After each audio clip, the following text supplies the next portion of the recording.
జాతీయవాద జర్నలిజానికి అసలైన వేదిక నేషనలిస్ట్ హబ్ ని సబ్స్క్రైబ్ చేసుకోండి. నోటిఫికేషన్స్ కోసం బెల్ ఐకాన్ పై క్లిక్ చేయండి. నమస్తే. 500 ఏళ్ల నిరీక్షణ ఎట్టకేలకు తొలగిపోయింది. అయోధ్యలో భవ్యరామ మందిరం పూర్తయింది. ఇదే సమయంలో తొలిసారి అయోధ్యలో పూర్తి స్థాయి హోలీ పండుగను జరుపుకునే సందర్భం వచ్చింది. ఈ క్రమంలో అయోధ్యలో ఘనంగా హోలీ పండుగను నిర్వహించారు. దీంతో 500 సంవత్సరాల తర్వాత రామ్లల్లా తొలిసారి అవధ్లో హోలీ ఆడినట్లయింది. దీన్నే యూపీ సీఎం యోగి ఆదిత్యనాథ్ కూడా చెప్పారు. అయోధ్యలో తొలిసారి రామ్లల్లా హోలీ ఆడారని అన్నారు. అవధ్లో ఘనంగా హోలీ పండుగను నిర్వహించారని యోగి ఆదిత్యనాథ్ చెప్పుకొచ్చారు. ప్రసిద్ధ హోలీ పాట హోలీకేలే రఘువీరాను కూడా యోగి ఆదిత్యనాథ్ గుర్తు చేసుకోవటం విశేషమని చెప్పాలి. గజియాబాద్లో జరిగిన బహిరంగ సభలో సీఎం యోగి ఆదిత్యనాథ్ మాట్లాడుతూ ప్రతి ఒక్కరూ తమ ఓటు విలువను గ్రహించారని అన్నారు. 500 సంవత్సరాల తర్వాత తొలిసారిగా హోలీని అవధ్లో రామ్లల్లా జరుపుకున్నారని తెలిపారు యోగి ఆదిత్యనాథ్. మీ ఓటు చాలా విలువైనదని మీకు తెలుసు.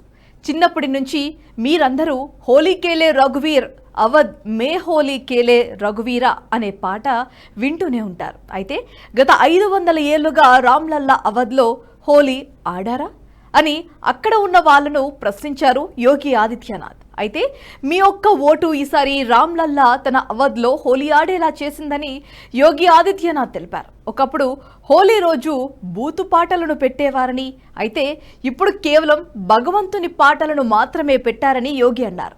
రాబోయే లోక్సభ ఎన్నికల్లో ఓటు హక్కును వినియోగించుకోవాలని ప్రజలను కోరారు సీఎం యోగి ఆదిత్యనాథ్. ఓటింగ్ రోజున మనమందరం ఓటు వేయాలి.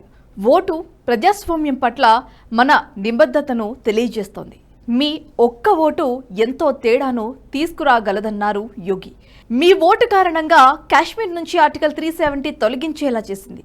మరే ఇతర పార్టీ అయినా దీన్ని చేయగలదా అని ప్రజలను అడిగారు. దేశంలో తీవ్రవాదం, ఉగ్రవాదం లేకుండా చేయగలిగామని కూడా ఆయన తెలిపారు. ఉత్తరప్రదేశ్ రాష్ట్రంలో వచ్చిన మార్పు, మెరుగైన శాంతి భద్రతలను గుర్తించి కూడా యోగి ఆదిత్యనాథ్ ప్రజలకు వివరించారు. గతంలో గజియాబాద్ నేరాలకు, అపరిశుభ్రతకు ప్రసిద్ధి చెందింది. కానీ ఇప్పుడు స్మార్ట్ సిటీలో మొదటి స్థానంలో ఉందన్నారు. గతంలో అల్లర్లు జరిగేవి, కానీ నేడు అలాంటివేవీ జరగటం లేదన్నారు. మేము సమాజంలో మార్పు కోసం వచ్చామన్నారు.